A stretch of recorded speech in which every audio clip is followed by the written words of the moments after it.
Welcome back mga sir. Ito ay may ayusin tayong Sakura EV326. Mababang wattage lang po ang amplifier na to.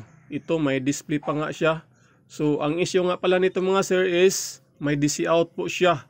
Halos 24 volts. Ang buong supply niya ay pumasok na sa output ng amplifier na to.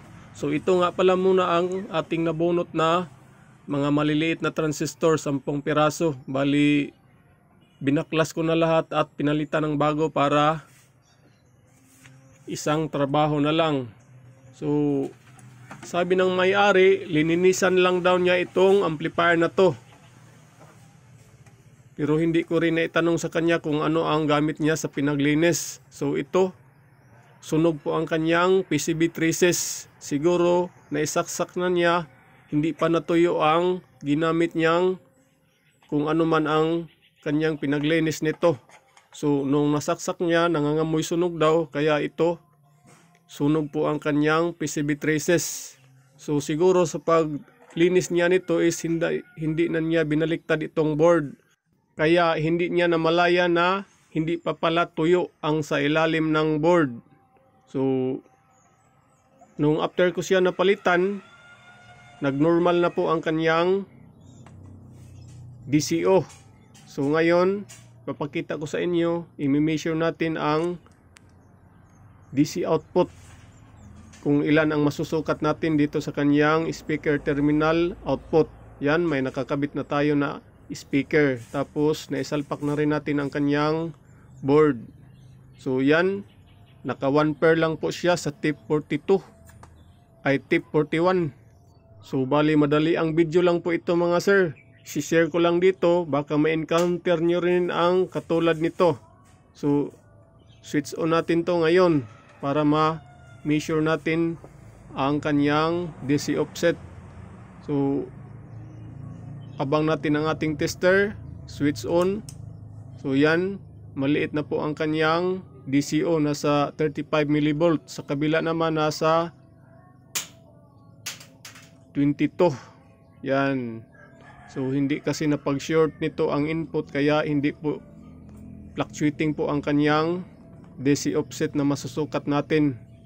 So hindi na rin nag-uugong ang kanyang speaker. Sabi kasi ng may-ari noon is umuugong po ang speaker. So ito na ang salarin. May mga leak na ang mga transistors. Although hindi naman lahat. As per checking ko sa mga transistor is doon lang sa kanyang differential ang may mga leak na transistors, at naghinang or resolder na lang ako sa kanyang board, lalong lalo na doon sa PCB traces na nasunog.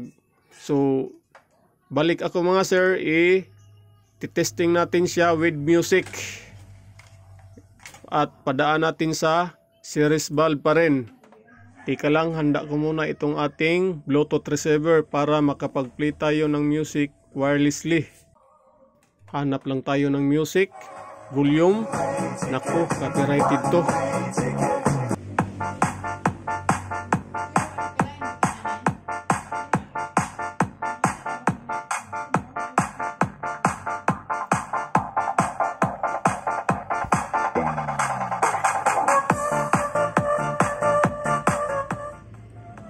So okay na ang kanyang tunog.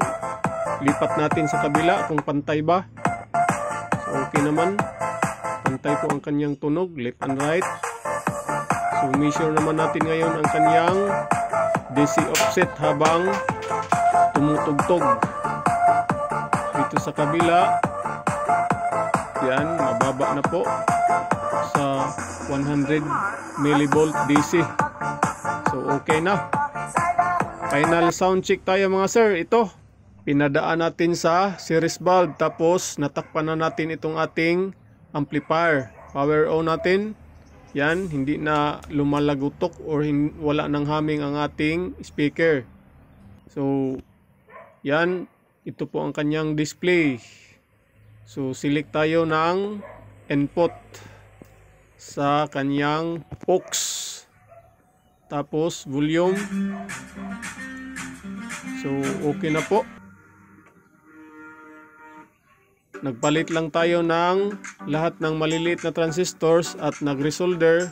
So okay na po ang kanyang issue na may DC out. So kapag may DC out ang ating amplifier mga sir is malakas po ang ugong ng ating speaker. So pag natagalan, pwedeng masunog ang ating speaker.